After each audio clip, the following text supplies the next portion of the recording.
Take our lead, let's help you make your mark. Our goal is your satisfaction. Let us show you the way. For instance, if your recipe calls for 2 tablespoons of tapioca flour, use only 1 tablespoon of cornstarch as a substitute. Summery cornstarch is a gluten-free substitute for tapioca flour, but be sure to only use half as much cornstarch as you would tapioca.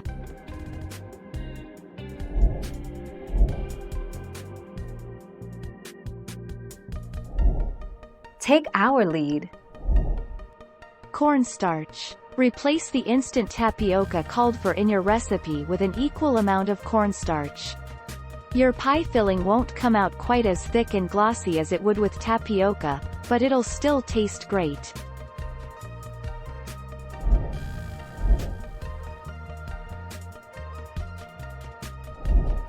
Take our lead. Arrowroot. Replace 2 tablespoons of quick cooking tapioca with 1 tablespoon of arrowroot or cornstarch. Combine arrowroot or cornstarch with a little water to make a paste before adding it to the liquids in the recipe.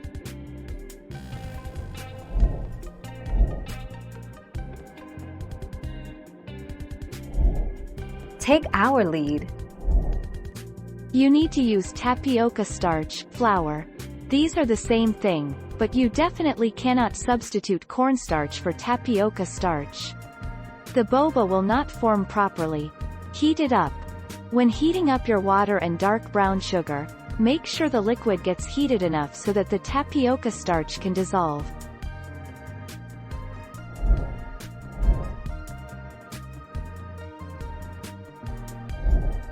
Take our lead. Not the same. Baking soda is sodium bicarbonate, an alkaline that can be used deodorant, moisture absorbent, leavening agent with acid like vinegar or lemon juice. Cornstarch is a starch. Starch is not flour. Thank you for watching. Please subscribe and hit the bell notification.